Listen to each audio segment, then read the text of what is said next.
Welcome बीज। Jammu and Kashmir को heaven on earth कहा जाता है।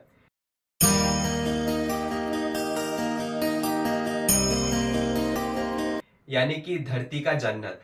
पर इस स्टेट की जो हिस्ट्री रही है काफी ज्यादा अप्स एंड डाउन से भरी हुई रही है। 2019 में बड़ी पॉलिटिक्स की गई पाकिस्तान और कश्मीर जैसे मुद्दों पर। इसके अलावा पुलवामा शहीदों के नाम पे भी कई वोट्स भी मांगे गए थे और अल्टीमेटली लॉस्ट एंड अनफाउंड अपोजिशन के चलते नरेंद्र मोदी की सरकार काफी आसानी से पावर में आ गई थी। और पावर में आते ही उन्होंने काफी बड़ा दांव चला था जब आर्टिकल 370 को कश्मीर से हटा दिया गया था पावर में आने के कुछ महीनों बाद ही। अब जहां हमें 2019 के जनरल इलेक्शन के पहले उरी द सर्जिकल स्ट्राइक जैसी मूवीज देखने को मिली थी, वहीं हमें अब 2024 के इलेक्शंस के पहले आर्टिकल 370 जैसी मूवीज देखने को मिल रही हैं। अब ये जो मूवी है वो कितनी पॉलिटिकल है या कितनी प्रोपोगेंडा नरेटिव पर बनी है वो हम आगे डिस्कस करते हैं। अब ये कहना मुश्किल है कि जब सेंट्रल गवर्नमेंट मिलिट्री को वापस ले लेगी और अगर इलेक्शंस करवाए जाते हैं जम्मू कश्मीर में तो उसके बाद क्या सिचुएशन बनेगी। 2019 में जब आर्टिकल 370 को हटाया गया तब हमें कर्फ्यू जैसे सिचुएशन भी देखने को मिले थे जो कि काफी महीनों तक चले थे और इसके अलावा टेलीकम्युनिकेशन शटडाउन भी किया गया था चीजों को कंट्रोल में रखने के लिए, जिससे कि जम्मू कश्मीर के लोग काफी ज्यादा गुस्से में थे। एक तो सरकार के तरीके से और ऊपर से ये सेक्शंस और ये जो टेलीकम्युनिकेशन ब्लैकआउट किया गया था जम्मू एंड कश्मीर में उससे भी। अब 2024 के इलेक्शंस के वक्त जब माहौल काफी गर्म है तब आर्टिकल 370 पर एक मूवी बनाई जाती है और रिलीज किया जाता है। पर क्या इस बार ये movie the political road not taken जैसी बात है, यानी कि प्रोपोगेंडा कम और फैक्ट्स के ऊपर ज्यादा बेस्ड है। हम इस पर आगे बात करते हैं। हाल ही में पॉलिटिकल रैली में नरेंद्र मोदी ने जम्मू एंड कश्मीर में लोगों से ये कहा कि मैंने एक मूवी के बारे में सुना है जो कि आर्टिकल 370 पर बनाई जा रही है। मैं इस मूवी के बारे में कुछ नहीं जानता पर आशा करता हूं कि लोगों को इससे फैक्ट्स के बारे में पता चले। अब नरेंद्र मोदी जाने या ना जाने, हम एक बार देख लेते हैं कि मूवी कितने फैक्ट्स पर बेस्ड है और कितनी फिक्शन पर बेस्ड है।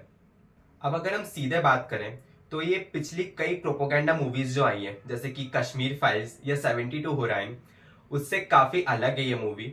हालांकि इस मूवी का जो रिलीज टाइमिंग है जो कि इलेक्शन से जस्ट कुछ महीने पहले ही है वो काफी कंट्रोवर्शियल है, पर ये मूवी सही में उन मूवीज से काफी ज्यादा अलग है।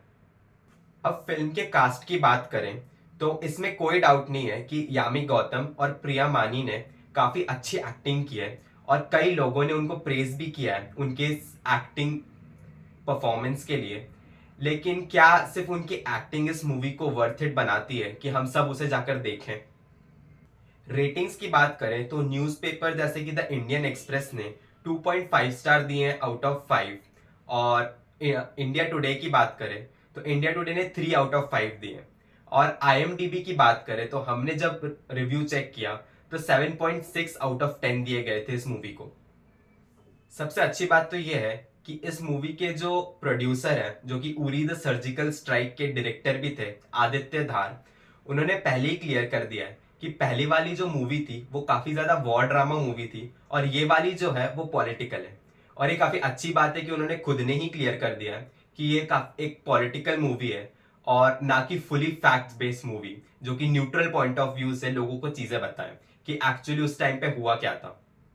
अब इस फिल्म के रिलीज होते ही मेकर्स ने यह भी साफ साफ कह दिया था कि ये फिल्म आर्टिकल 370 के इंसिडेंट से इंस्पायर्ड है और ना कि एक डॉक्यूमेंट्री है जो कि आपको रियलिटी चेक दे।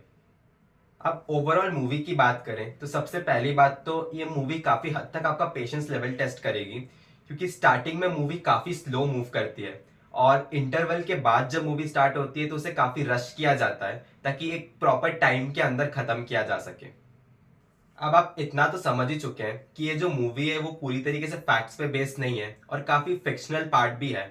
जैसे कि डिटेल में बात करें तो जवाहरलाल नेहरू के जो ब्लंडर्स थे कश्मीर में वो दिखाया गया है और पूरी तरीके से एक right wing propaganda narrative set किया गया है। उसके अलावा महाराज हरि सिंह जो थे उनका जो इंडिया की तरफ इंक्लिनेशन था उसे भी दर्शाया गया है मूवी में। और तो और जो पूरे जो डिसीजन था ये आर्टिकल 370 को रिमूव करने का, इसे ओवरऑल जो सेंट्रल गवर्नमेंट की तरफ से एक मास्टर क्लास की तरह शो किया गया है, जो कि एक्चुअल पूरा ट्रुथ नहीं है। ऑल्दो हम इस बात से अग्री करते हैं कि आर्टिकल 370 का जो रिमूवल था वो काफी इंपॉर्टेंट था और काफी अच्छा स्टेप था, या इंटेंशन काफी अच्छा था, लेकिन उसका जो इम्प्लीमेंटेशन था वो काफी गलत तरीके से हुआ था, जैसे कि डीमोनेटाइजेशन का किया गया था। और इसके बारे में हम किसी सेपरेट वीडियो में बात करेंगे। अभी मूवी आर्टिकल 370 ना तो पूरी तरीके से फिक्शन बेस्ड है, ना पूरी तरीके से फैक्ट बेस्ड है। जैसे कि आप ये देख सकते हैं कि कश्मीरी या लोकल कश्मीर के लोग क्या फील करते हैं इस आर्टिकल 370 के रिमूवल को लेकर, ये कहीं दिखाया ही नहीं गया है। या आर्टिकल 370 के रिमूव होने से पहले और उसके बाद कश्मीरीज की क्या हालत थी, ये कहीं भी डिटेल में बताया ही नहीं गया है। दूसरी तरफ लद्दाख जो स्टेटहुड डिमांड कर रहा है उसके बारे में भी कहीं कोई जिक्र नहीं किया गया कि लद्दाख के लोग क्या चाहते हैं या उनकी डिमांड्स क्या है। ऐसी ऐसी कई सारे जो मुद्दे हैं उनको बाईपास किया गया और कोई attention to detail in matters पर नहीं दिखाई गई है। आप लद्दाख के बारे में और ज्यादा जानना चाहते हैं तो चैनल पे लद्दाख पे एक ऑलरेडी वीडियो है, आप उसको जाकर भी देख सकते हैं। लेकिन अभी के लिए हम इस मूवी पर ही टिके रहते हैं। अब मूवी के सीन्स की बात करें और स्टोरी की बात करें तो काफी अच्छे एक्शन सीन शूट किए गए हैं, और जो कि हम एक्सपेक्ट भी करते हैं क्योंकि ये उरी के मेकर्स द्वारा ही बनाई गई है।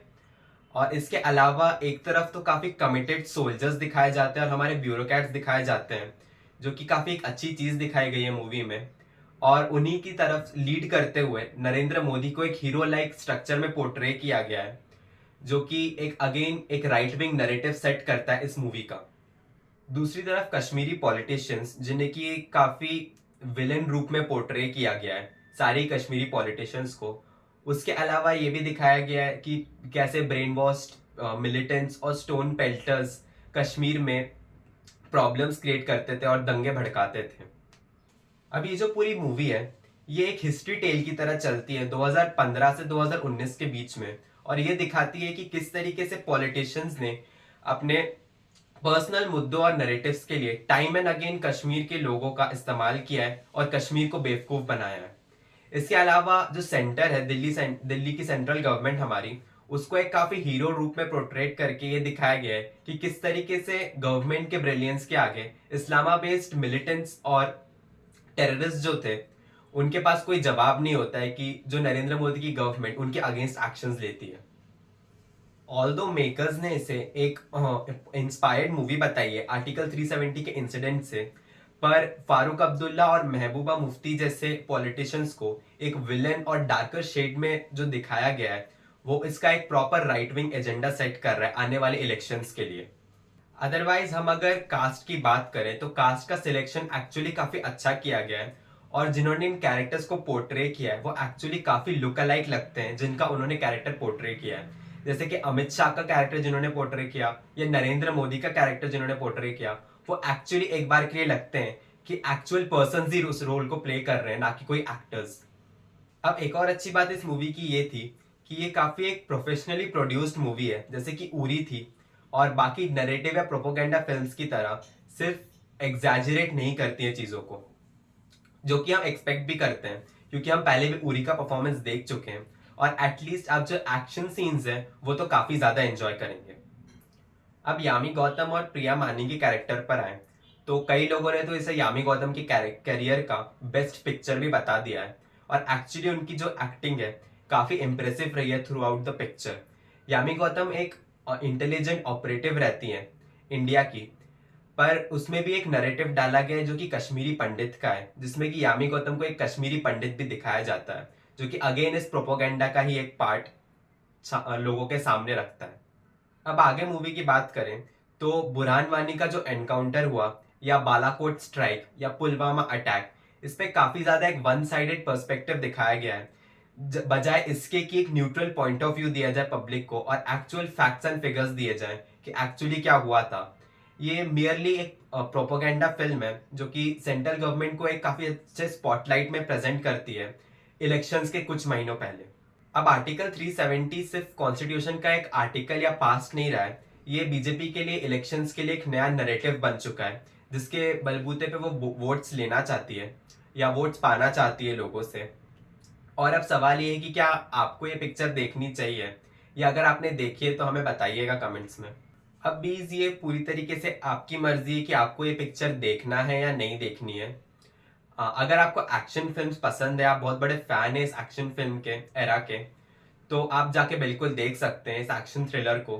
हालांकि इस इंटेंशन से बिल्कुल मत देखना कि कोई फैक्ट्स एंड फिगर्स आपको दिखाए जाएंगे या आपको सच बात बताई जाएगी, क्योंकि ऐसा पूरे पिक्चर में नहीं बताया गया है। हालांकि कुछ फैक्ट जरूर प्रेजेंट किए गए हैं, पर उसे फिक्शन के साथ मोल्ड करके एक्चुअल स्टोरी आपको पता नहीं चलेगी। और अगर आपको एक्चुअल स्टोरी पता करनी है तो आप भी थोड़ी रिसर्च कीजिए। और अदरवाइज हम दूसरे वीडियो में डिटेल में इस कश्मीर के आर्टिकल 370 के बारे में बात करेंगे। बाकी ये मूवी काफी अच्छी है और इसमें काफी अच्छा पोटेंशियल है कि बॉक्स ऑफिस पे अच्छा करें।